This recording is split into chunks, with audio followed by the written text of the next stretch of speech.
Really the only thing that gon' be normal is distribution. Normal folks gon' infuse some. Optimize your lineups and you feed the rest, you mute them. Turning it up, these numbers are loud. Peeping this game from a nimbus is wild. Making it rain. While I embrace all this risk, I'm insane. Talking about that Bestbell, I'm the best rest till into the next world. Guess I got next still. Bestbell, I'm the best rest till into the next world. Guess I got next still.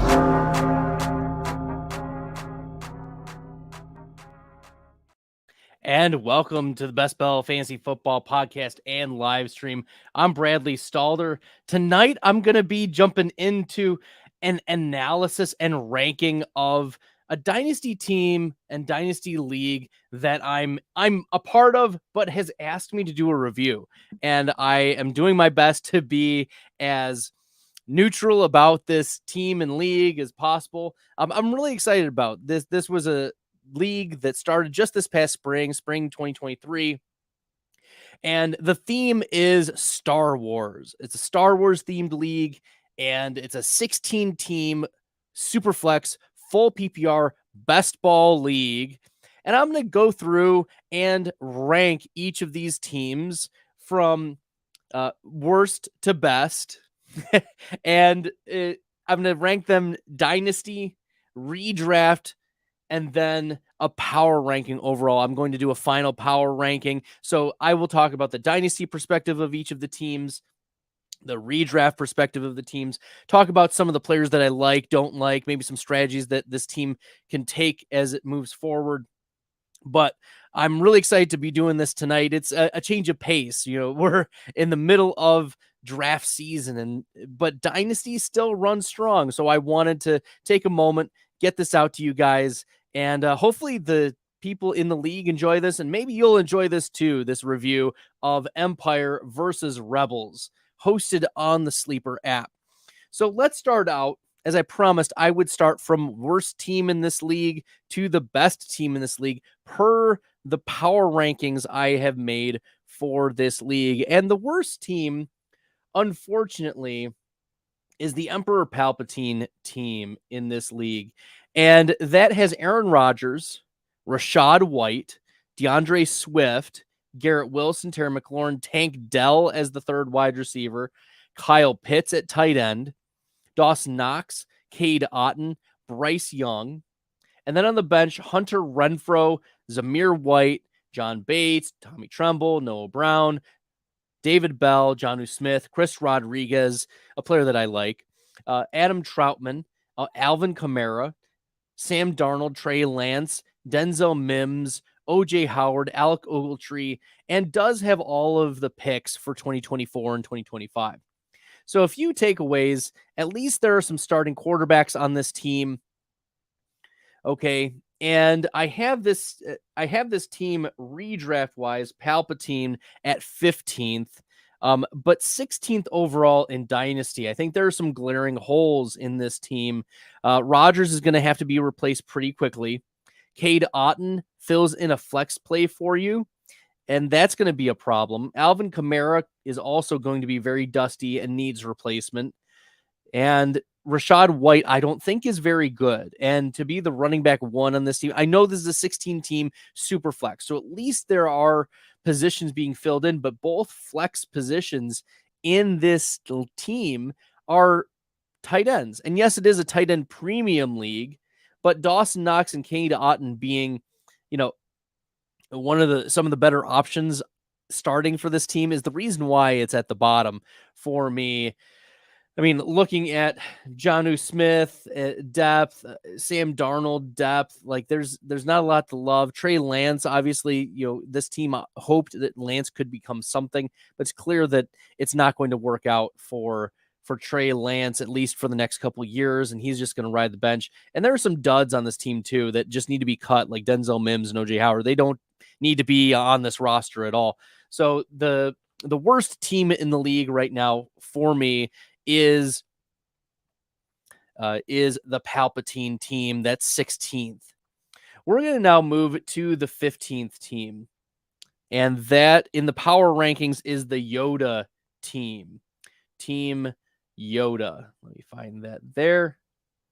Team Yoda consists of Geno Smith, Christian McCaffrey, James Cook, Mike Williams, DeAndre Hopkins, Robert Woods, Trey McBride, Clyde Edwards-Helaire, Kendre Miller, and Desmond Ridder as the second starting quarterback. CJ Stroud as well. So at least there's some back-end depth, some nice back-end quarterback depth for Kachow, right, as our 15th power-ranked team in this league. I have this Yoda team 14th in Dynasty, 14th in Redraft, but because of the power ranking and how I put that together and weighted it, this is the 15th power ranked team. And looking at some of the depth pieces here, Kene Nwangwu is placed on IR right now, so that's a problem. You know, you look at some other pieces that maybe DTR for the Cleveland Browns could be something, but there's a lot of zeros that are not going to be hitting very strong. Like, there's obviously not a lot of depth, and that's what we're going to see. The difference between these back teams is there's not going to be a lot of starter worthy plays coming out of the bench in these best ball leagues. So like Josh Palmer, Mecole Hardman might have a couple games, but that's all they're going to contribute for this team.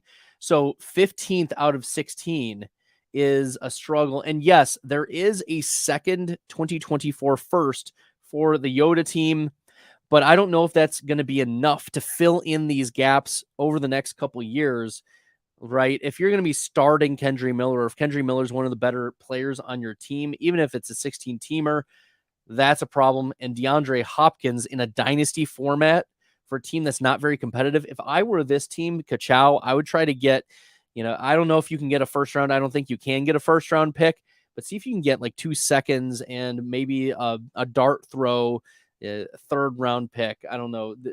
Maybe the Tank Dell drafter would be willing to sell you Tank Dell and a second for DeAndre Hopkins, or something like that. But you're going to want to take some more shots, give yourself a little bit more depth, and maybe in a 16-teamer, maybe the 1.16 could get you Hopkins or trade that off. But I think that's what you want to do, is make some moves to improve for the next few years, because it feels like it's straddling and not great for either dynasty or for redraft leagues. LRD Off-Road is asking, is this going to be a Mims breakout year? I'm excited for Marvin Mims. Definitely, but not Denzel Mims. No, not Denzel Mims. Marvin Mims, I am very bullish on, in the 12th round, 13th round. Sometimes I've seen him in the 150s. So I would be clicking him pretty regularly in that spot, especially in the best ball leagues. As the BBM4 is filling up, I think Mims is a great little click, an easy stack with Russell Wilson, especially given the lack of confidence we have now with Greg Dulcich rotating with Troutman. I think that increases the confidence we can have with Marvin Mims. So LRD Off-Road, I think that Marvin Mims is very interesting. And in fact, 2 years ago, there were only 2 players who had 20 yards per reception and over 60% catch rate in college. Only two players. It was Marvin Mims and Jamison Williams.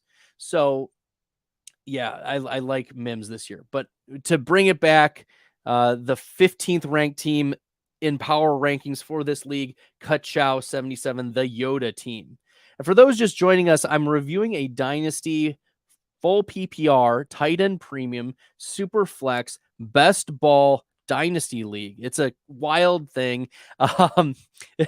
It's a lot of fun, and there's a lot of different strategies that are going on with this team, or these different teams. So I've reviewed, the bottom 2, and now I'm going to move to number 14 in the power rankings, and that is the Lando team. Okay, that is Lando. And the Lando team has a couple nice pieces on it. It has the Josh Allen, Stephon Diggs stack. It has Najee Harris, Alexander Madison, right? Cortland Sutton, Alan Lazard, Cole Kmet, Jamal Williams, Raheem Mostert. So as you can tell, there's a lot of this year possibility for this team. As a redraft grade, I gave it 11th out of 16, but I gave it 15th out of 16 in Dynasty. And so you're able to see why these running backs can get real dusty real fast. The Mostert is 32 years old. Jamal Williams is not a spring chicken. He's on his third team already in his career after playing for the Packers and for the Detroit Lions. Alexander Mattison is just a guy, probably just a rental for this year if you're thinking of him from a dynasty perspective. Najee Harris has been inefficient. He's just been a volume king, but not very efficient. So this is, I like the Josh Allen, Daniel Jones quarterbacks on this team, but looking at the rest of the team, you're struggling to see where maybe a backup quarterback could fall into. I mean, there were shots taken on Mike White, Gardner Minshew, Andy Dalton, Rourke out of Jacksonville, but like there are guys who should just be cut off this roster too, like Jarian Ealy, Robbie Chosen, JD McKissick. Yeah, this team could get really, really bad. And the biggest problem with this in Dynasty is that it doesn't even have its first round pick for 2024. So it's a bad team without a first round pick. And there are some real dusty pieces that's going to limit this team's competitiveness in the long term. In short term, it might, be a borderline playoff team. I would have to look again at the playoff settings, but this might be at best a top 7, top 8 team. But I think at my redraft ranking of 11th, I think that's a fair median ranking for the Lando team. So, but power rankings overall, Lando gets 14th. Okay, cool. 13th is the Wicket team. Let's see, where is the Wicket team? Here we go. Okay, so Wicket has a strong quarterback one in Jalen Hurts. And then J.K. Dobbins, Cam Akers, both running backs coming off of pretty big injuries a couple years ago. But this is where we should get worried, right? The wide receiver room is Juju, Gabriel Davis, Rashad Bateman. And I know it's a 16-team league, but Juju even as the projected wide receiver one in this team, even in a best ball format, is problematic. Banking on even in a tight end premium league, Dallas Goedert as a flex play. Yeah, I think there needs to be some movement for Wicket to get into a more competitive state. Baker Mayfield could be nothing, but Kenny Pickett, Brock Purdy, maybe you try to sell off one of these pieces to a team that loses a quarterback near the beginning of the season, try to get some more draft capital. I'm sure that teams would be willing to part with an early second or late first to get their hands on Kenny Pickett or Brock Purdy. But then looking at the rest of the depth, there are a couple more nice pieces. Like, as you can tell, as we're moving up the power rankings, you're starting to know just a couple more bench pieces that are going to be really nice. So for instance, Jonathan Mingo could be something this year. He might be the wide receiver one on the Carolina Panthers. I'm not convinced it's him, but it could be. It could be within the range of outcomes. Terrace Marshall's not great. DJ Chark has been dealing with injuries this whole offseason and throughout his career. He's just a little bit more fragile than we'd like. And then Zach Wilson, Davis Mills are nothing. Demetric Felton, should get cut off this team. So yeah, the depth for this team is lacking on the back half, but at least you can start to see some pieces come together. Juwan Jennings might have one or two games that'll be useful. Big Bob Tunyon, as you can tell, I'm a Packers fan. I'm a Tunyon fan. I will always root for Big Bob, even if he, went to Chicago, but whatever. But this is a team that I think can be interesting. Redraft, I do have him at 13 because of the limiting tight end the limited wide receiver factor, and then being forced to move one of the tight ends. So I think moving one of the tight ends, or maybe you package a quarterback and either Goddard or Kittle for, an upgrade at wide receiver. See what you can do there to improve, because I have Wicket as 12th in Dynasty, but 13th in redraft. So if this team wants to be competitive, it's going to have to level up and make some moves to be more competitive for now. And looking at the draft picks, also missing its first round pick for this year. So this could also prove disastrous if one or two things goes wrong for this team, even though it's led by Jalen Hurts, who might be able to ameliorate some of the mistakes or missing pieces of this this team. Widowmaker has some holes. So that's what I would try to do, is see if you could package one of Pickett or Purdy, keep the other one. You'd still have your two quarterbacks in either Pickett or Purdy and Hurts. I'm not banking on Mayfield. And then trading one of the tight ends to improve your wide receiver. Maybe you trade, Goddard and Gabe Davis to get you a wide receiver 1, or at least a high-end wide receiver 2. Those are things that you can consider to do if you want to be more competitive, or if you want to tear it down. I don't mind this team tearing it down and just building around Jalen Hurts and Brock Purdy or Kenny Pickett, whichever one you want, and then trading away your J.K. Dobbins, playing for the future. I know you don't have a first, but maybe you reclaim some first from some other team. I already don't think this team is going to be very strong, so I think that that's one of the pathways Widowmaker can consider. Okay, so we've gone through 4 teams so far. Just to recap, Palpatine, and this is through a power ranking system. So I consider both Dynasty and Redraft in this power ranking in my ordering. And I've talked through 4 of the 16 teams so far. If you like the content, make sure you guys are hitting that red subscribe button. It does help the channel.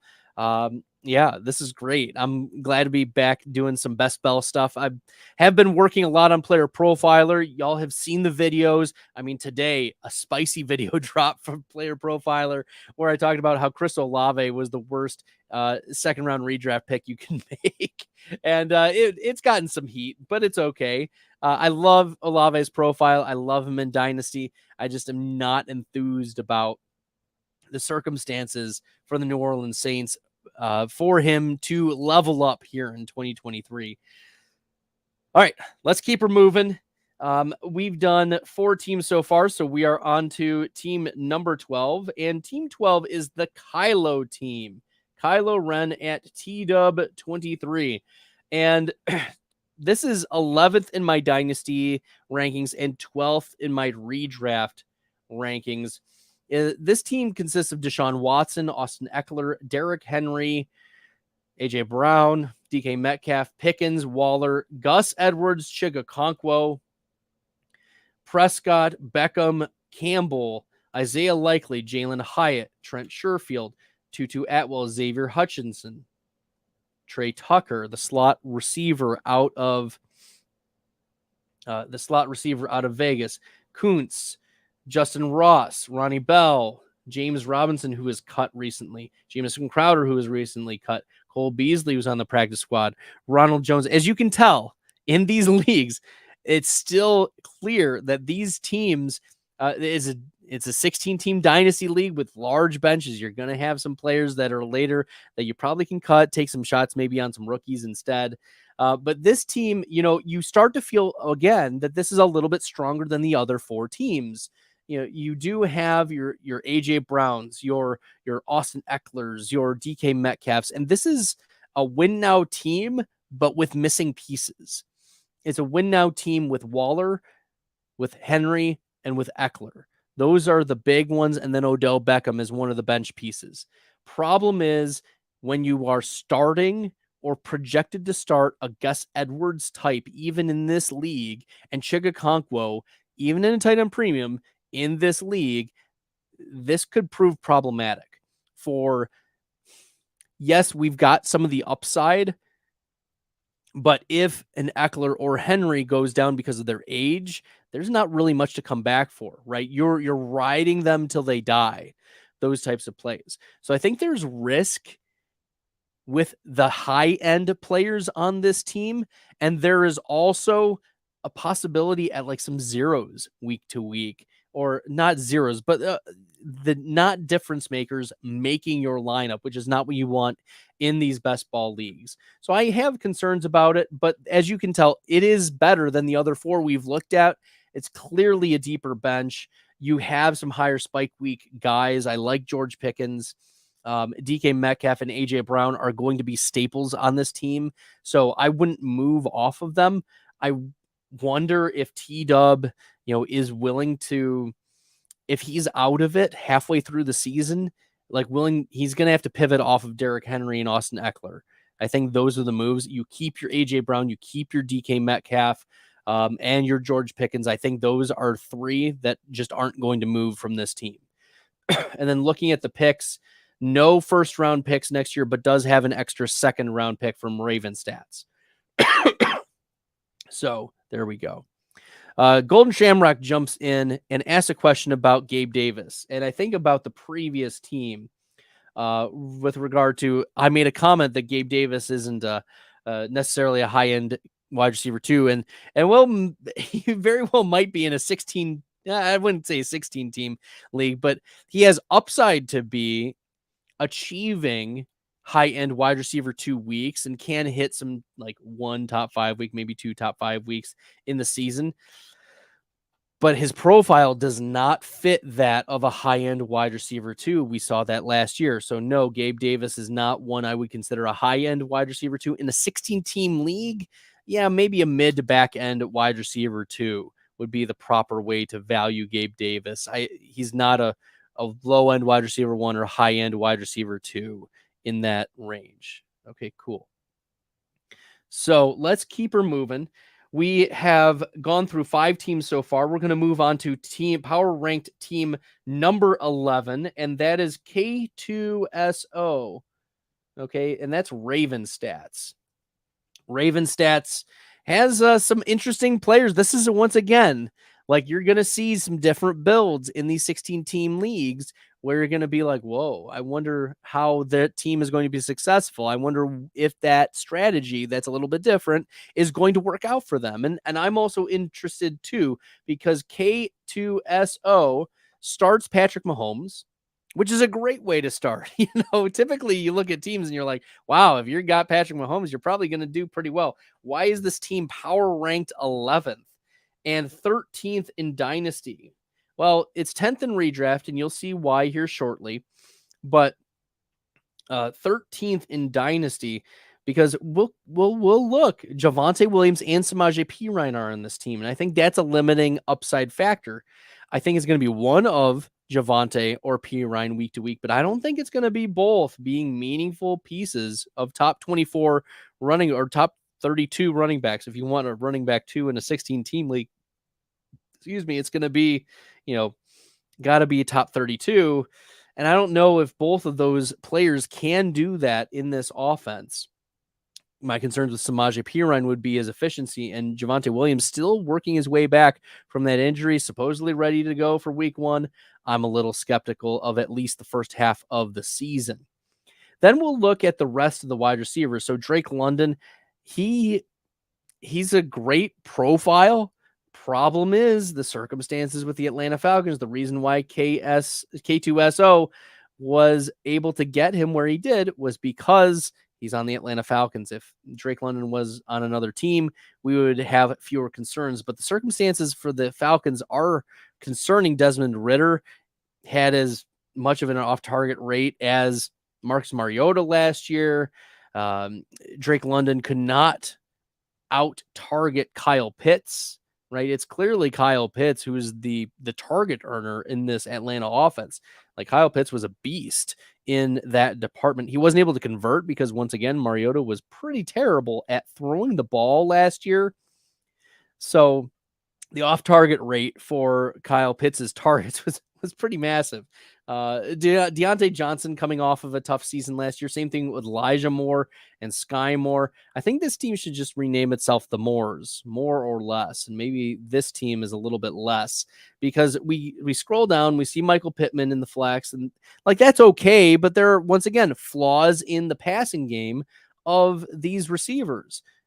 Michael Pittman, an issue, right? At least there's a stacking of Sky Moore and Patrick Mahomes here. But the fact that you're not starting a quarterback in your super flex here, that is concerning. And I mean, he does try to address it later with some deep shots on quarterback, like a Malik Cunningham, Sean Clifford, McGough, Stidham, Huntley, right? Pro Bowl quarterback Tyler Huntley. But yeah, there are some major concerns with this team in the quarterback 2 position. Maybe this is a team that does try to trade, that 2024 second and another piece like a Jerome Ford and see if you can get, a cheap starting quarterback week to week. I think that's the route you got to go because you can't afford to be starting like a Pat Freiermuth in your super flex if you want to be, competitive this year. And yeah, I mean, any team that has Patrick Mahomes, Mahomes could make up for a lot of the issues, but I don't know if Mahomes is going to be good enough with a roster like this. Devin Singletary, Damian Harris on this team. There's certainly a lot of limiting upside to the receivers, like even Rondell Moore. Even Rondell Moore is we have questions. He was not in 2 wide receiver sets for the Cardinals throughout the preseason. Maybe that changes, but it's not looking that way because Rondell Moore profiles as a slot wide receiver. So there are concerns that you have to have for the pass catchers who, if you have 1 or 2 of these guys like Drake London, Deontay Johnson, Elijah Moore, Sky Moore, Michael Pittman, Rondell Moore, right? If you have 1 or 2 of those guys in your dynasty team, fine. Like, it's usually not a problem. But the fact that these are like the same issue, the same type of problem guy, means 1 of 2 things. It means that either, you got really unlucky, or that's the type of profile that this dynasty manager, Raven Stats, is targeting. He's willing to take cheaper options and wide receivers with flaws and just try to live by the seat of his pants. And, well, we'll see if it works out. I mean, the team with Patrick Mahomes, will always have a chance, but unlikely for this team as I have them power ranked 11th. And power ranked 10th, this kind of breaks my heart, is the hype beast. That's me. That's a little me. That's Bradley. I'm power ranked 10th out of 16. It's okay. The reason why it's 10th, and you're going to see this roster is very interesting, and this build is very interesting. I ranked myself 4th in dynasty ranking, but dead last in redraft, 16th. So the power ranking comes out to 10th in this league. Right. I don't have a quarterback. I got Bailey Zappi, who just joined the practice squad. I don't have another quarterback on this team. I've taken some shots on Charbonnet and Bigsby and Mike Evans, Michael Thomas, like super cheap. My plan is to pivot off of Evans and Thomas, after a couple games where, whoa, these guys, can still play a little bit, or Evans has a touchdown, and like, whoa, that's great. But that's my plan. And maybe the league mates actually watch this and like, we're not going to sell you like draft picks, whatever. Fine. Okay. Like I'll just keep them to myself and we'll go from there. But I love the Laporta pick. The Zay Flowers pick could look good. Marvin Mims, Noah Fant. I trust the talent at that spot. Josh Downs was a player I've been pounding the table for. Puka Nacua, I've been pounding the table for this offseason. I've taken a shot on Charlie Jones. Jamison Williams is on this team. Like super, super, super young team. Clayton Tune might get the start for Arizona. We will see. Dwayne McBride is on this team. Okay. And then this is why the build is different though, because you'll see that I have 7 first-round picks next year, in addition to, the Jamison Williams, Zay Flowers, Tank Bigsby, Zach Charbonnet, Sam Laporta, Marvin Mims, Josh Downs peeps, And so the plan is that, 7 of these guys are going to be starters for the long term, right? And Evans might give me another year or 2, and Mike Thomas might give me another year or 2. Tyler Boyd might give me a couple more years. But I'll be able to fill in quarterback and then just invest in some wide receivers. I can also just take best player available, and that's the plan with these types of picks. So I'm the number 4 dynasty team, but the number 16 redraft team. I'm not winning this year, and that is the plan. So that's a little breakdown. I think 7 first round picks. next year, plus the Charbonnet, Bigsby, Laporta, Flowers, Mims, Downs will probably get me into a competitive spot either next year or one of what I did in a different league was as we got closer to the draft, I traded some of those first round picks because people will come calling, and that's the highest point of value is right before the draft because people are thinking about the draft and they want the new shiny toys and everything. And so I pivoted in one league, one dynasty league I was in. I went from one of the youngest to one of the oldest, but I had just wild values just given straight to me already. So I'm big in on, like, I call it the breathe in, breathe out, where like you tank for the 1 year and then you build up the equity in those draft picks, and then you breathe because you breathe in and then you breathe back out. Okay. And you gain some veteran value because people will want in your dynasty leagues, they'll want the shiny new toys. You want to take advantage of, the perception of the market. So that's what I'm one of two ways. Either I'm going to get a lot of good players back on this team, or I'm going to do the breathe in, breathe out method. And we'll just see what happens. We'll have to figure it out. All right. Serendipity Trick Shots is asking, in PPR redraft, who you're taking, Saquon or Chubb? Serendipity Trick Shots, it's good to hear from you. I hope your offseason was great. And Saquon or Chubb is a tough one, but full PPR, I think Saquon is still the move. I do love Chubb. Don't get me wrong. I think that this is very, very close. But I think that I trust Brian Daboll's offense to get the ball in the passing, schemed passing wise to Saquon more than Chubb. And I think that the Giants offense has the chance to be better than Cleveland's offense this year. So I would go with Saquon there. I think Saquon over Chubb, but I think Tony Pollard over both of them. So there you go. I've been pro Tony Pollard this whole offseason. Okay, there we go. Let's keep her moving with tonight. This has already been great. Half hour of going through. I've gone through the bottom. So 16, 15, 14, 13, 12, 11, and 10. We're going to get into the top 9. And this is the Vader team at 9th for this league. Let's see. Darth Vader. That's Wargy. Good friend, Wargy. Okay. He's in like a bunch of my dynasty leagues, and I know how he operates. So go Pack Go, by the way. I know he's a big Packers fan.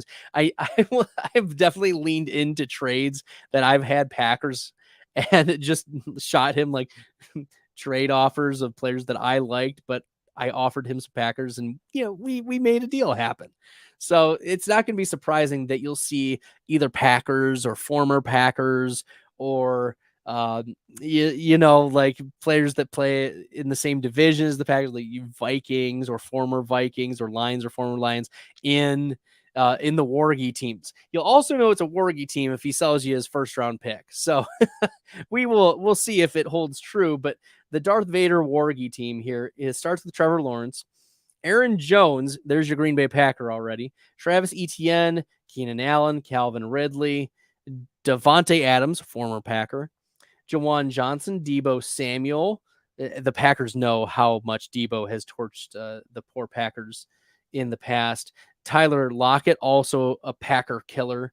Jordan Love is on this team. Sam Howell. So clearly, a strong wide receiver group, a veteran wide receiver group, of strong veteran running back group. Starting quarterbacks. It's clear that this team is going to be a contender for this year. It's going to be a tough. I have him 8th in redraft. So in the top 8, top half of this team for the redraft perspective, Sam Howell, Jordan Love at quarterback, Irv Smith also at tight end, Jalen Reed, once again, another Packer, Josiah Digawara, a Packer, Samari Toure, a Packer, right? This is clearly, Bo Melton, a Packer, right? And This is on brand for Wargi, no first round pick. So I hope that we all get kicks out of looking at a Wargi team. But this is classic Wargi. Veterans are in the starting lineup. No first round picks. Lots of Packers or former Packers. And I don't know, this is a team that's going to be competitive this year and has a shot for moving into the playoffs. But if some of the veteran wide receivers fall off, let's say Keenan Allen, Devontae Adams, this team, it's going to be hard for him to be competitive here in 3 years, unless he replaces some wide receiver value. And also, as you can tell, the depth of this team is also pretty strong. You got Eric Gray, you've got Michael Gallup, who I think is poised for a bounce back season, despite Brandon Cooks being added to the offense. Cole Turner might turn into something interesting. Justice Hill was made the 53-man roster. So I'm in on this team making a nice little run in the playoffs, but there are pieces that are fragile for this team, and I'm a little worried that it might not hold up. So we'll see. I am a Calvin Ridley guy though, and a Packers fan, as you can tell by the paraphernalia behind me. But here we are. So there we go, Wargi. You are our 9th overall, 10th in Dynasty, 8th in redraft. Let's keep her moving here with our 8th overall, and that is the Obi-Wan team. That is Obi-Wan. There were Freeman C2447. And the Obi-Wan team is 8th in power rankings, 7th in redraft, and 9th in dynasty. So let's take a look at this team. Lamar Jackson at quarterback. That's pretty strong. Saquon Barkley, Joe Mixon. So some older veteran running backs. Cooper Kupp, Amon-Ra St. Brown. Kind of falls off with Brandon Cooks. Jake Ferguson, not a lot of confidence that he can step in and be a tight end one, but it may also be a spike week candidate given what Dalton Schultz was able to do over the last couple of years. But then it really falls off after the Kenneth Walker running back pick in flex play. Donovan Peoples-Jones is a problem for this team, the fact that he's starting here. I mean, I do like some Michael Wilson, some Ty Chandler. Richie James is a guy that's like super late that I like for this team. But there's no point in having like Jalen Guyton on this team, right? He's on the pup. He's going to be out the year. Matt Corral was just cut. Jarvis Landry hasn't signed with anyone. I think this is a team that can get rid of some of the dead wood and buff up the bench with the limited waiver wires that we have. Latavius Murray might be an interesting flex week play if he falls into the end zone. Zach Ertz is a player that I would recommend pivoting off of and seeing if you can get something for Zach Ertz, especially if he does play week 1. He just came out today and said he's iffy for week 1. He wants to see how practice goes over the next week and a half. But Zach Ertz is a player that you need to be considering moving. And as I said, this is a team that has really strong top-heavy power, but I wonder if you're going to be really struggling with Donovan Peoples-Jones being a projected starter on this best ball team. So, you're going to need a lot of things to break right in the redraft streets, but, I think that this is a team that if everything breaks right, you have a shot at the chip, right? I mean, it's just, we start talking about what is the possibility. At least this team does have a possibility of competing for a title. However, probably one of the lowest teams of having a chance. So I would say Freeman C2447. I don't know if you can, I would be interested. I know that you're kind of a playoff team here, but you are missing your first round pick. And you're going to have to replace Cooper Kupp, Joe Mixon, Brandon Cooks, Donovan Peoples-Jones in your starting lineup here in the next year or so, maybe 2 years, or at least start thinking about it. And I don't know if you have enough firepower to do it. So we're going to be looking back at this team, like without trading away Lamar Jackson for pieces or trading away Saquon. Maybe Saquon is a trade piece here for this team to like relinquish a little bit of consolidation and see if you can get a little bit more depth to compete. So that would be my advice for Freemancy 2447.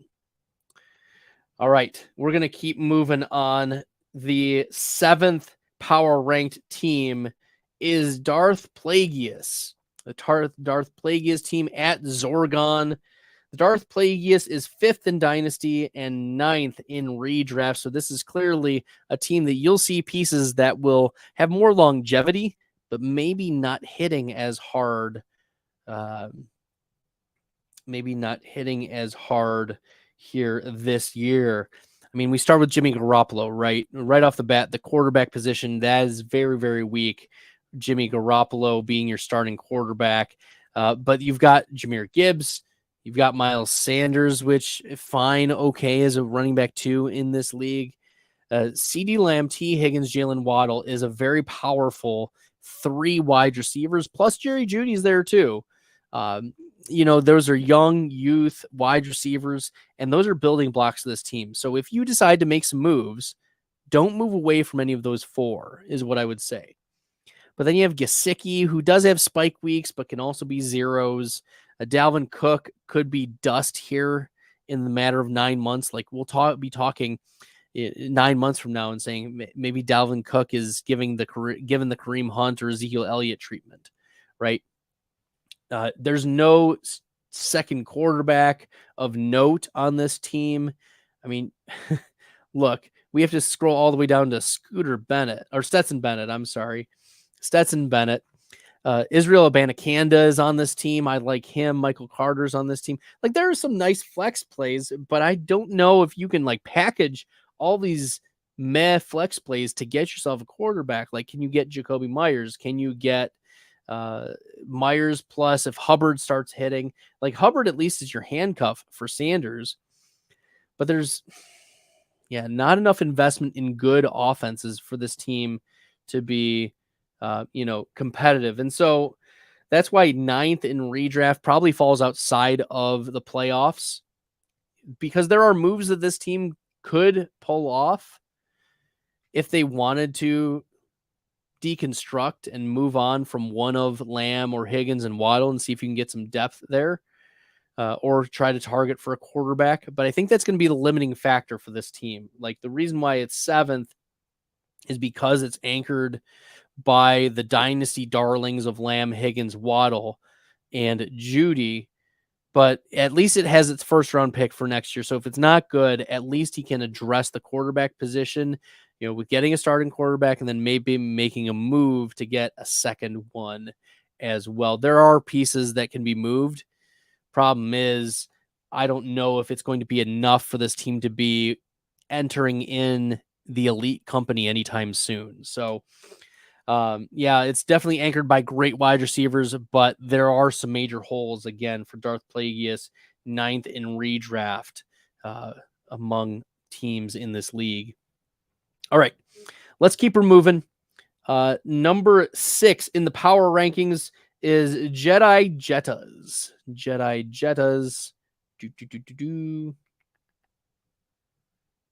is right here. That would be Ash JB095. And Jedi Jettas is 5th in redraft and 6th in dynasty for me. 6th in the power rankings. We've got some quarterbacks finally. It's tough because it's a 16-team dynasty SuperFlex tight end premium best ball league. Whew, say that 3 times fast. So Kirk Cousins is here as the quarterback. Tony Pollard, Isaiah Pacheco, Justin Jefferson, Amari Cooper, Darnell Mooney. That seems like a tough wide receiver 3 to have right now. Mooney's going as like wide receiver 56 or wide receiver 60 in a lot of leagues. And for him to be the 3rd wide receiver on this team, yikes. Okay, that's a red flag. That's a hole for Jedi Jettas. Also having Eli Mitchell as a starting piece in this offense is as a tough look. Dalton Kincaid may be nice, but you already have Mark Andrews. And I know it's tight end premium, but Andrews is going to be the guy, and it's going to be hard for Kincaid to be making it into the starting lineup. But let's look at the rest of the team, and maybe we'll change our minds. Maybe we won't, but Ezekiel Elliott is there. I think Zeke received a boost by the signing with the New England Patriots and the cutting of Kevin Harris, the cutting of Ty Montgomery, the trading of Pierre Strong. It's clear the New England Patriots want to be using Ezekiel Elliott in their offense as a breather back for Ramondre Stevenson for goal line work. Zeke is good at pass blocking. So I think that Zeke is going to see the field a lot more than what people think. I don't think Zeke is dead, but I think he's dust. So he's alive. He's living dust. How about that? Can we agree like on a compromise that Ezekiel Elliott is living dust? But Deuce Vaughn is on this team. Chase Claypool has some nice upside weeks. We saw Greg Dortch. If it's not Rondell Moore out of the slot, it's going to be Greg Dortch. And we saw Dortch have some good weeks last year. Same thing with Tyquan Thornton. I think Thornton can get you 2 really good games this year. And that's what you want out of your flex play type of guys, is these high spike week type of players. So Ash JB095 kind of got the memo about this being a best ball league. And I think Thornton and Dortch and Claypool all fit that bill for a high upside type of player. But then also taking some shots on later quarterbacks. So Heineke is the backup in Atlanta. Carson Wentz could step in as a backup somewhere. Hendon Hooker, right, is a dynasty piece, right? Can't really ignore him, but he's not someone I'm like over the moon want to be, rostering in too many leagues. Hassan Haskins can be dropped because he's on the commissioner exempt list. So Ash JB095, you can drop him pretty safely there. Tristan Ebner was dealing with an injury this offseason, ended up getting cut, and Shorter's on the IR. So this is a team that has some pretty solid starting pieces. It's got Justin Jefferson stacked with Kirk Cousins. I love me some Tony Pollard, so there is some bias that I have in favor of a Tony Pollard team. But Jedi Jettas is 6th in the power rankings, 5th in redraft, and 6th in dynasty. Still the first round pick for next year. Okay. We're now getting into the top 5, y'all. Thanks for sticking around with me. We're going to do our best to get through these top 5 and play some nuance. Okay. So in the top 5, number 5 for me is Darth Maul. Darth Maul is up here at Royal Wee. And Darth Maul is 4th in redraft and 7th in dynasty. And you'll see why with this roster. Justin Herbert, clearly a strong quarterback 1. David Montgomery, Damian Pierce, Chris Olave, Christian Kirk, Jahan Dotson. That's a pretty solid group of like wide receiver 2s. Okay. You got your high end wide receiver 2 with Olave and your low end wide receivers 2/3 with Kirk and Dotson. I think that's fine. TJ Hawkinson is your tight end. That's also pretty good. I don't mind the running backs in this team, and the wide receivers are pretty strong as well. And then you got quality play from your second quarterback. I like Jared Goff in best ball. He crushed last year in Detroit. Now he'll get Jameson Williams for 10 or 11 more games. So there we go. Gerald Everett is here. Khalil Herbert is on this team. I'm not a huge fan of Gerald Everett being in the starting lineup for this team, but Khalil Herbert might be a very interesting piece because he's getting first team reps. He's clearly won the job over Donta Foreman, and that was the one I was worried about. Like I like Roschon Johnson for long term, but Khalil Herbert has some massive upside. If you remember last year, Khalil Herbert had a game where David Montgomery played 30% of the snaps, left early due to injury, and then Khalil Herbert jumped in and was the running back 1 overall in that week. So I think that there is upside to Khalil Herbert, and I'm stoked. I love that. I love that pick. or having Khalil Herbert there. And I think what you'll notice as we get into these top fives, there's some other really nice some depth pieces too.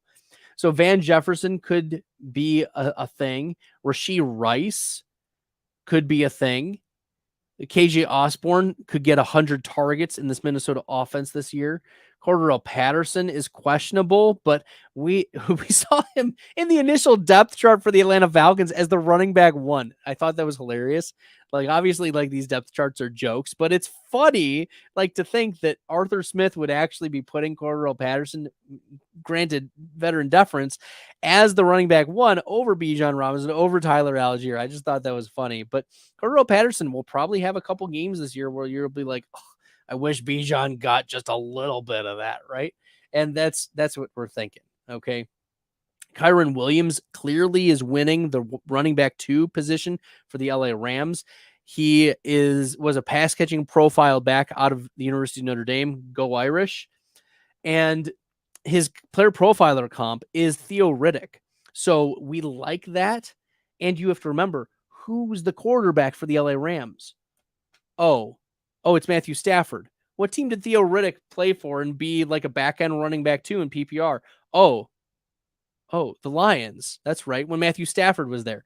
So I think that Kyron Williams is a very interesting flex play.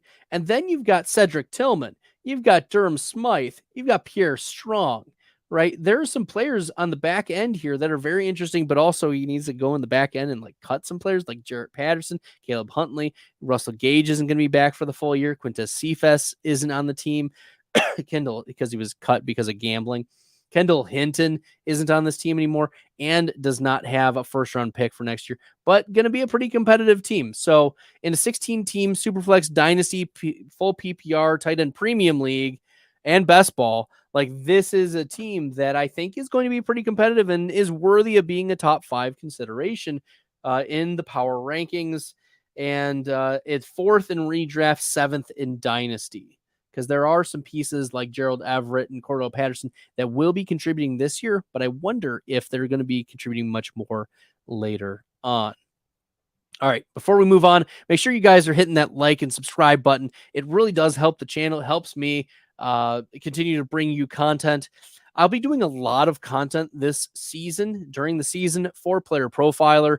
On Thursdays, check out the Player Profiler channel. I'll be having a Thursday night tailgate for about 20 or 30 minutes to preview the Thursday night game and answer some questions and go from there. So I'll be doing that. I'll also be doing every other week a Stack Hunters Best Ball podcast. And then I'll also have an article coming out in Player Profiler as well. So make sure you guys are following me on Twitter at @FStalder. Make sure you're checking out the Player Profiler work. And then I'll also be doing periodic streams. I'm going to see how often I can get to do streams here on the Bestbell channel so that y'all can get some great content. You can pick my brain. We'll talk about the rankings I submit for Fantasy Pros. Last year, I finished 34th out of the top. I think there were 270 or so. 34th in Fantasy Pros draft rankings. So you can trust my rankings. I've had a number 1 overall week back in week 17 of the 2021 season. So the rankings are really good.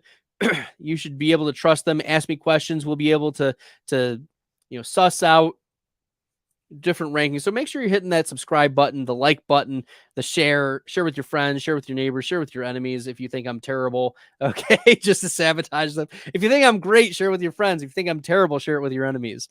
Look at this guy, he's going to be giving you great advice. And if you think I'm terrible, share that way. Either way, you're sharing me around. I appreciate it. You guys can follow me on Twitter at @FFStalder.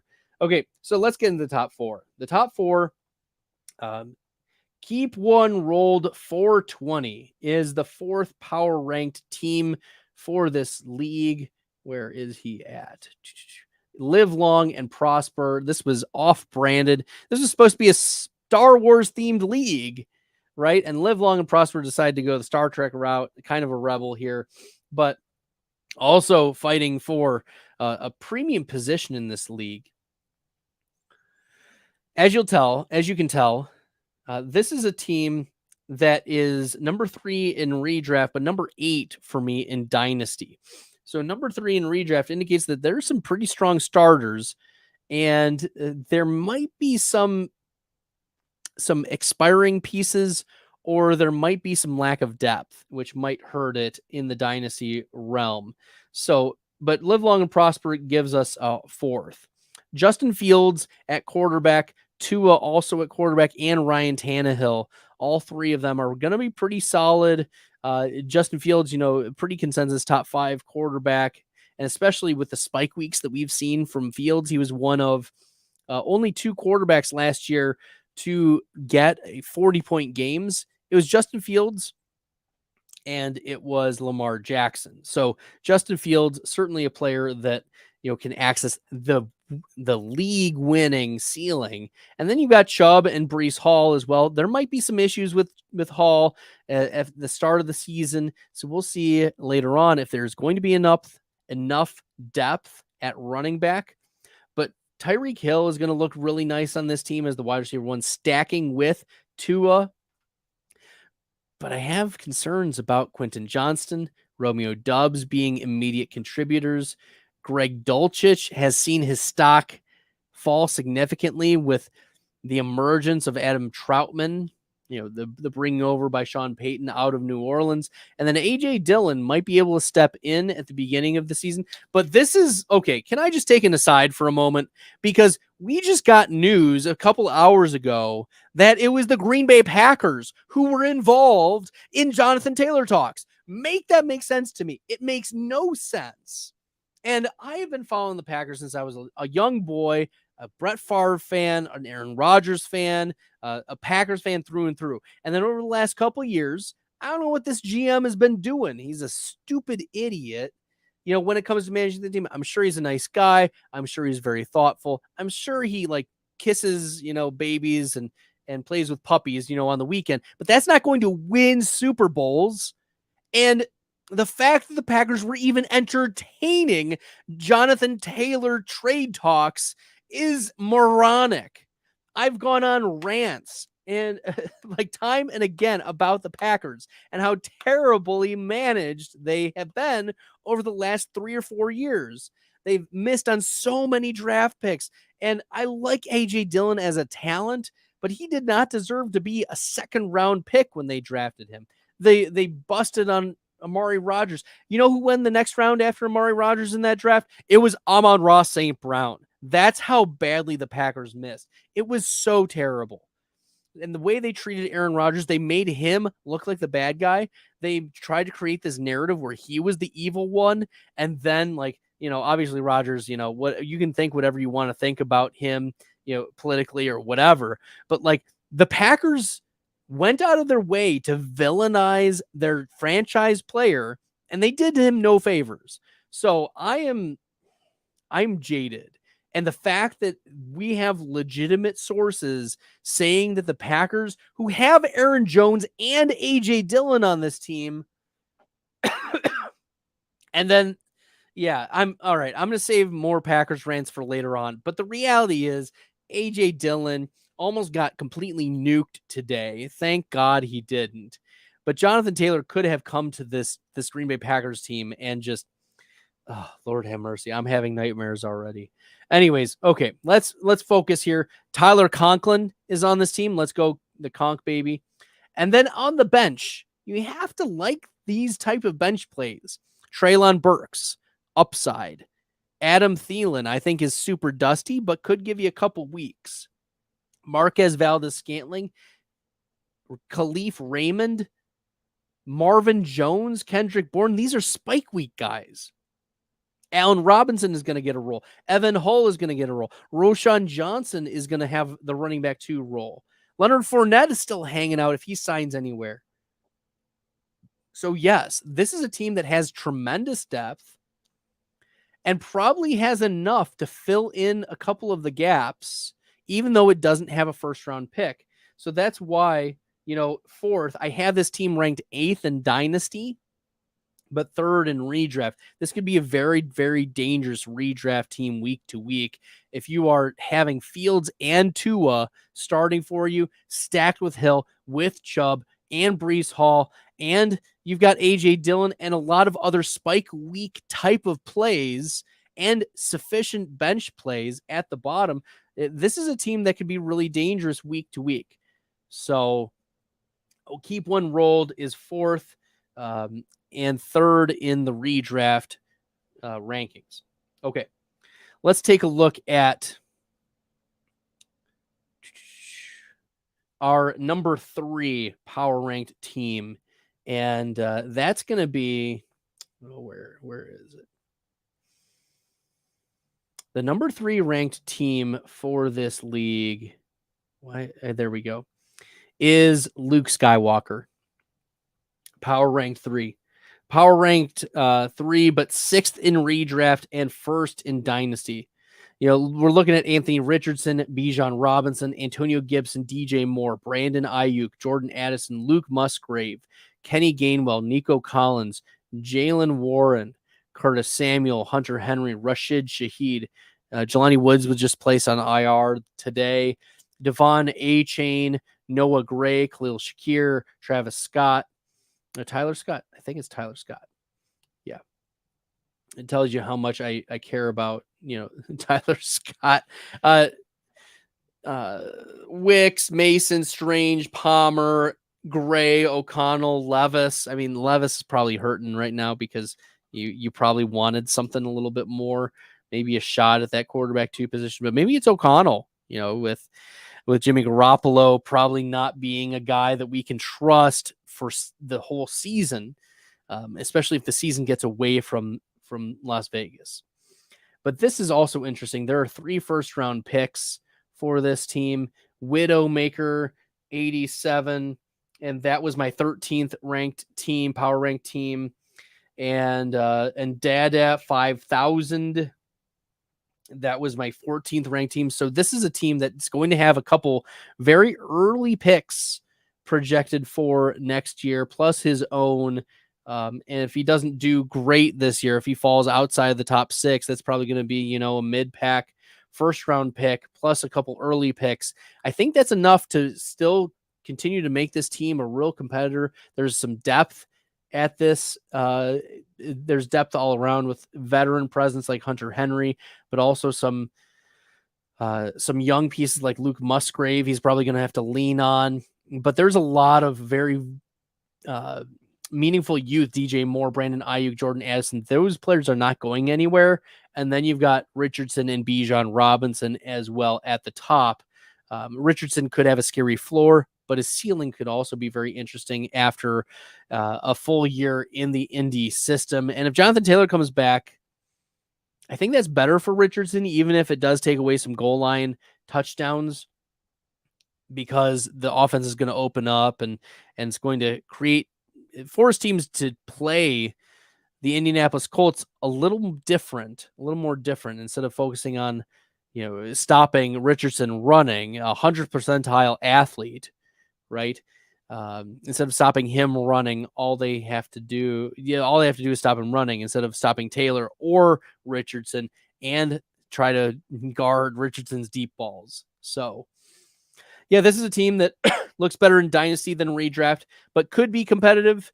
We'll see if some of those later pieces come to fruition, like the A-Chains of the world. But maybe this is also a team that, if it starts hot, trades away a couple of the first-round picks for veteran pieces to make a run. Because it's 6th in redraft, trade away, even one of those first-round picks. It doesn't even have to be, one of the good ones. It could be his own, and then that's going to be valuable. It's going to drive up the team value during the season, and it will drive down the market value of his own first round pick. So that might be a move to consider mid-season if this team starts hot. So the Wizard, I'm in a lot of leagues with the Wizard. Shout out to the Wizard. Also, shout out if you guys want to give these starred and super chats. Look, I'm here for that. Shout out to you guys.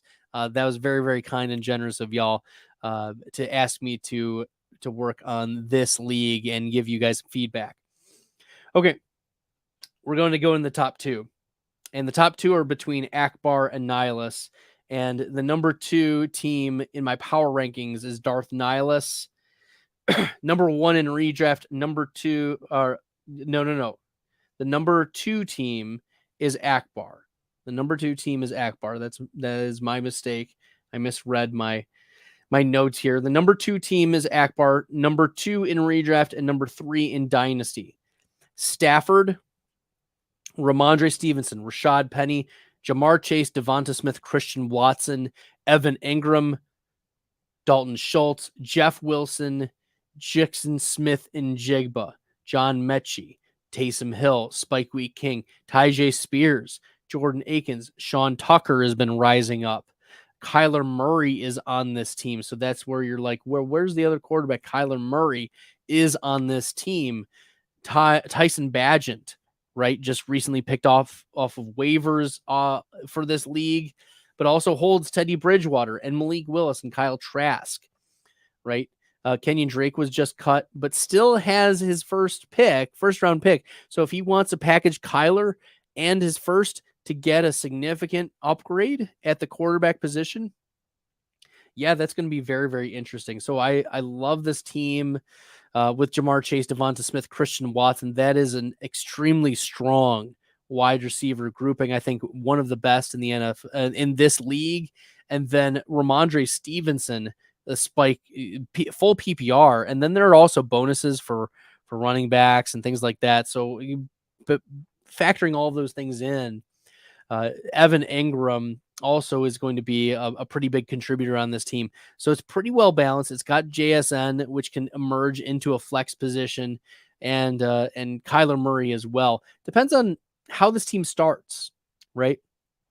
And if the team starts hot, then don't trade Kyler Murray, right? If the team starts slow, though, you're going to probably want to consider, is moving Kyler Murray going to be beneficial? And I think for a team that is going to be ultra competitive, it may be worth it to look to pivot off of Kyler, given that he is officially put on the PUP. So consider that. Okay. So that would be the number 2 team. And then, as I said, number 1 is Nihilus. Ethan Wu, 2011. So congratulations. Woo! Get it, Ethan Wu? Yeah. Yeah. Okay. Darth Nihilus. This team is going to look pretty strong, right? Joe Burrow, Josh Jacobs, James Conner, Chris Godwin, Marquise Hollywood Brown, Zay Jones, and then Travis Kelce. Yep. And Darth Nihilus, number 1 in redraft, number 2 in Dynasty.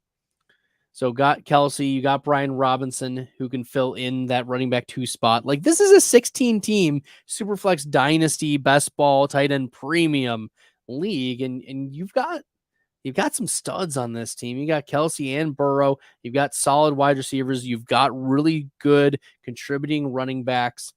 In tight end premium, Tyler Higbee will feast. And then this is clearly a difference maker. Looking at the depth of this team, you've got Josh Dobbs, who might start, right? You've got Tyler Algier as a bench running back. You've got Michael Mayer. You got Isaiah Hodgins, DJ Chark. A lot of these guys would be starting on the power ranked teams like 10, 11, 12, right? So this is what we're talking about. The depth of the teams is clearly evident. And then you go Zach Evans, who might be a nice depth piece. Josh Reynolds, Tyler Kraft could be spike week potential players. Skoranek from Notre Dame, Brock Wright, De'Ami Brown, Jacoby Brissett, a quality backup. And then here. Jonathan Taylor still lurking on the bench, right, guys? So Jonathan Taylor, when healthy, could just catapult this team into oblivion. Now, maybe this is a team that is looking to move off of Taylor because it's so fragile at the other running back positions. I think this is a team that's just monitoring, though. Just continue to monitor. see what the market is, put out some feelers, see if there's some takers for Jonathan Taylor, because there are some believers that Taylor, once he gets back from his 4 games on the pup, he's going to be elite. And I would be worried about him even getting back to elite status anytime this season, especially in the first half of the season. But it wouldn't surprise me if Jonathan Taylor, doesn't play until November, right? It's possible. The ankle is a legitimate concern for me, and it should be a legitimate concern for redraft competitive teams as well. So that's how I'm evaluating this team. I think it does have the best chance of winning it all this year. But as I said, you could go down 1 through 9 and say, yeah, those teams are going to be at least have a shot at winning it all. And in 16-team leagues, all it takes is about 2 players to sway one way or the other, and you'll see massive differences. So this was a lot of fun, guys, and I know it was better late than never. I know that we wanted to get it out sooner than when it's getting out, but we had to get it before the season, right? We had to get it done, and this was a lot of fun. I appreciate all y'all contributing, sharing, and everything. And then I'll also answer a question in the chat. James Conner and Michael Thomas for Deebo Samuel. Full PPR, 8-man leagues. I mean, if you're starting, I would assume so. Yes. Yeah, you probably do this deal. I like this, unless your running back room is really thin, but it's an 8-man league. So I would probably accept Deebo Samuel and giving up James Conner and Michael Thomas in an 8-man league. Unless you have like really, really big starting lineups, I'd probably, full PPR, yeah, I would still go Deebo Samuel. Deebo had a 25% median target share each of the last 2 seasons. He's poised for a bounce back year. I'm in on Deebo Samuel this year. All right, y'all. Well, this was a lot of fun. Make sure you subscribe. Hit that red subscribe button. Follow me on Twitter at @FFStalder. This was a lot of fun. And until next time, good luck in your drafts. Good luck with the season, everyone. And we'll keep going with the content. Appreciate y'all. Till next time, good luck. I embrace all this risk, I'm insane. Talking about that Bestbell, I'm the best till into the next world. Guess I got next still. Bestbell, I'm the best till into the next world. Guess I got next still.